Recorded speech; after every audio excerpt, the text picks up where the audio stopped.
మధు, ఈ Tom Cooper చెప్పిన విషయాన్ని ఎలా చూడాలి? నిజంగా టామ్ కూపర్ చెప్పిన విషయం వింటే ఇది భారతీయులందరికీ కూడా ఒక రకమైన గుడ్ న్యూసే, రైట్? ఎగ్జాక్ట్లీ, నిజంగా టామ్ కూపర్ చాలా నీట్గా ఎక్స్ప్లెయిన్ చేస్తాను. అంటే పాక్ అణాయుధాలు దాచినటువంటి ప్లేస్ను కనీసం కాపాడుకోలేకపోయింది. ఎంత రక్షణ వ్యవస్థతో ఉండాల్సినటువంటి సిచ్యువేషన్ దాన్నే కాపాడుకోలేకపోయింది పాక్. భారత్ దాన్నే టార్గెట్ చేసింది. చాలా నిర్దిష్టంగా లోపలికి వెళ్ళేటువంటి దారులను ధ్వంసం చేసింది. ఇప్పుడున్న సిచ్యువేషన్లో పాక్ న్యూక్లియర్ వెపన్స్ని యాక్సెస్ చేసేటువంటి యాక్సెస్ పాకిస్తానే కోల్పోయింది. రీచ్ కాలేని పరిస్థితి, రిపేర్ చేయలేరు, రీచ్ కాలేరు, వాటిని యూజ్ చేయలేరు. పాకిస్తాన్ సిచ్యువేషన్ ఇది. నిజంగా వాటిని చాలా నిర్దిష్టమైనటువంటి పరిధిలో లోపలికి వెళ్ళే దారులను ధ్వంసం చేసినటువంటి పరిస్థితి ఉంది. ఒక రకంగా చెప్పాలంటే ఆపరేషన్ సింధూర్ పేరిట గేమ్ ఓవర్ చేసింది, గేమ్ ఎండ్ చేసింది భారత్. చాలా శత్రువు పై చేయి సాధించకుండా, ఎక్కడ కనీసం ఒక పేరు కూడా వినపడకుండా వాళ్ళని క్లోజ్ చేసినటువంటి గేమ్ ఓవర్ అయిపోయింది. ఒక రకంగా చెప్పాలంటే చర్చ జరుగుతూ ఉంది ప్రపంచవ్యాప్తంగా. గతంలో జరిగిన యుద్ధాలను గమనిస్తే అమెరికా ఆఫ్ఘనిస్తాన్లో వెళ్ళి యుద్ధం చేయడము, అమెరికా ఇరాక్ వెళ్ళి యుద్ధం చేయడము, తర్వాత జరిగినటువంటి కొన్ని పరిణామాలు, ఇప్పుడు రష్యా ఉక్రెయిన్ వార్ కానీ, ఇజ్రాయెల్ హమాస్ గాజా పైన జరుగుతున్న వరుస దాడులు కానీ సుదీర్ఘంగా జరుగుతుంది. దీనివల్ల రెండు దేశాలు నష్టపోతున్నాయి, పెద్దగా జరుగుతుంది ఏం లేదు. ప్రస్తుతం నరేంద్ర మోదీ ఆపరేషన్ సింధూర్ పేరిట ఒక ఫార్మేట్ సెట్ చేస్తారు, వార్ ఫార్మేట్. రేపు ప్రపంచ దేశాలు నరేంద్ర మోడీ తీసుకున్నటువంటి వార్ ఫార్మేట్ని సిద్ధంగా ఫాలో అయ్యేటువంటి అవకాశం ఉంది. కేవలం 2-3 డేస్ లోపల గేమ్ ఓవర్. శత్రువును పూర్తిగా నిర్వీర్యం చేయడం, నిస్సహాయత గురి చేయడం, కొట్టేయడం పూర్తి స్థాయిలో. వాళ్ళని అలాంటి ఫార్మేట్ సెట్ చేశారు. గతంలో ఎట్లయితే క్రికెట్ను ఎగ్జాంపుల్గా తీసుకుంటున్నారు, టెస్ట్ క్రికెట్ ఉండేది, తర్వాత day and night, day match వచ్చింది, వన్ డే మ్యాచ్ వచ్చింది, తర్వాత 2020 వచ్చింది, ఇప్పుడు రీసెంట్గా 10-10 రావడానికి సిద్ధంగా ఉంది. అదే ఫార్మేట్ మొత్తం సంవత్సరం పాటు యుద్ధం చేయాల్సినటువంటి అవసరం లేదు. కరెక్ట్గా ప్లాన్ చేసి కొడితే శత్రువుని 2 నుంచి 3 రోజుల లోపలే నిర్వీర్యం చేయొచ్చు. అదే ఫార్మేట్ని నరేంద్ర మోడీ సెట్ చేశారు. రేపు ఫ్యూచర్లో ప్రపంచ దేశాలు తమ శత్రువులపైన దాడి చేయడానికి ఇదే భారత్ తీసుకున్న వార్ ఫార్మేట్ని ఎగ్జాంపుల్గా తీసుకునేటువంటి అవకాశం ఉంది. వాస్తవానికి చెప్పాలంటే ఇది వాళ్ళకు ఒక స్టడీ చేయడానికి ఒక కొత్త స్టడీ కేసు లాగా ఉండే అవకాశం ఉంది. Operation Sindoor success, Tom Cooper చెప్తుంది అదే. భారత్ తీసుకున్న నిర్ణయాలు అలాగే ఉన్నాయి, నిర్దిష్టంగా పిన్ పాయింట్ లెవెల్లో టార్గెట్ చేసినటువంటి. సో అందులో భాగంగానే వార్ ఫార్మేట్ సెట్ చేశారు ప్రధాని నరేంద్ర మోదీ ఆధ్వర్యంలో భారతదేశం ఆర్మీ. సో ఇదే ఫార్మేట్ని రేపు ప్రపంచ దేశాలు ఫాలో అయ్యే అవకాశం ఉంది. మొత్తానికి ఆయువు పట్టైన పాకిస్తాన్ అణు ఆయుధ కర్మాగారాన్ని ధ్వంసం చేసినటువంటి పరిస్థితి. వాళ్ళకు లోపలికి వెళ్ళడానికి యాక్సెస్ లేదు, రిపేర్ చేయడానికి అవకాశం లేదు, యూజ్ చేయడానికి కూడా సిచ్యువేషన్ లేదు. రైట్ మధు, నిజానికి టామ్ కూపర్ చాలా గొప్ప విషయాన్ని చెప్పాడు, మనం ఆనందించాల్సినటువంటి విషయాన్ని చెప్పాడు. పాకిస్తాన్లో ఉన్న కిరాణా ఆయిల్స్ ముందు వెనుక భాగం ధ్వంసం అయిపోయిందని, ఆ కిరాణా ఆయిల్స్తోనే పాకిస్తాన్ అనుస్థావరం ఉంది. ఇప్పుడు దాన్ని ఎక్కడికి మార్చుకోవాలో తెలియక పాకిస్తాన్ ఆలోచిస్తుంది. దాన్ని ఇప్పుడు ఎలా కాపాడుకోవాలో తెలియక పాకిస్తాన్ భయపడుతుంది.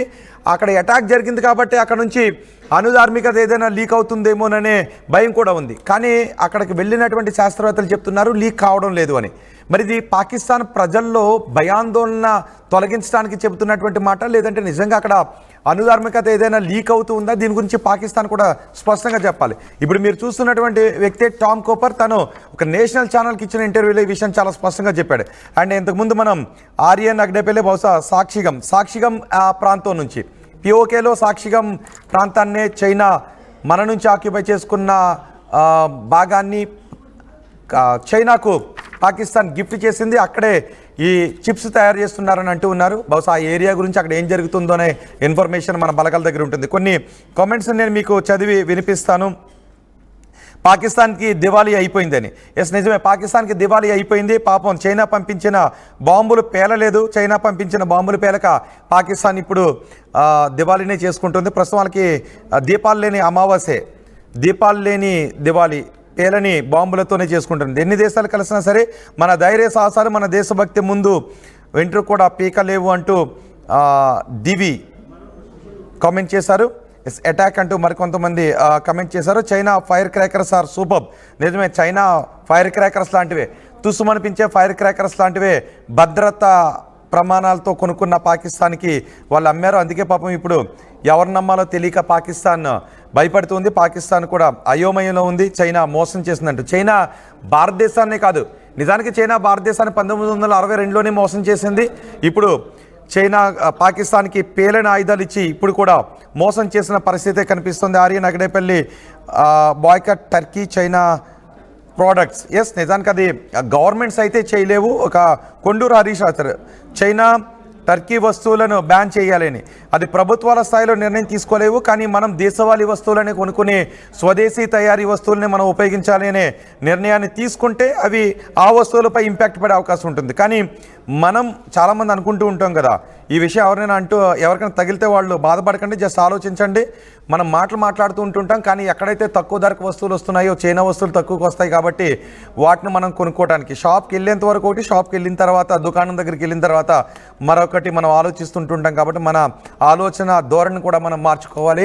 మన స్వదేశీ తయారీ వస్తువులని మనం ₹1 ఎక్కువైనా పర్లేదు, స్వదేశీ తయారీ వస్తువుల్ని మనం ఉపయోగిద్దామనే నినాదాన్ని మనం తీసుకోవాలి. అది ప్రజలుగా తీసుకోవాలి, ప్రభుత్వాలు తీసుకోలేవు. ఎందుకంటే ప్రభుత్వాల ఆంక్షలను ఉపయోగించాలంటే వార్ సమయాల్లోనే, ఇప్పుడు మనం పాకిస్తాన్పై ఉపయోగించాం కదా వార్ సమయాల్లోనే, అలాంటి సమయాల్లో మాత్రమే పాకిస్తాన్ వస్తువులపైన, చైనా వస్తువులపైన, టర్కీ వస్తువులపైన బ్యాన్ చేయగలం తప్ప ఇలాంటి సమయాల్లో ప్రభుత్వాలు ఆ నిర్ణయాన్ని తీసుకోలేవు. కానీ ప్రజలుగా మనం అలాంటి నిర్ణయం తీసుకోవచ్చు. స్వదేశీ వస్తువులు ₹1 ఎక్కువైనా నేను స్వదేశీ వస్తువునే కొంటాను అనే ఒక నిర్ణయాన్ని తీసుకుంటే అది మనకి మంచి జరిగే అవకాశం ఉంటుంది. కాబట్టి చైనా వస్తువులను, చైనా క్రాకర్స్ మనం కొనాలా, లేదంటే మనకి శివకాశీలో తయారవుతున్న వస్తువులను, మిగిలిన చోట తయారవుతున్న వస్తువులను మనం ₹1 ఎక్కువైనా పర్లేదు స్వదేశీ వస్తువుల్ని కొనాలి అని నిర్ణయాన్ని ప్రజలు తీసుకుంటే అది వేరే విషయం.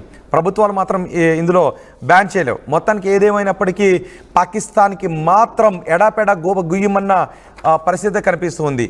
ఆ కిరాణా హిల్స్లో ముందు వెనుక ద్వారాలు పగిలిపోయి పాకిస్తాన్ ఇప్పుడు భయం గుప్పిట్లో ఉంది.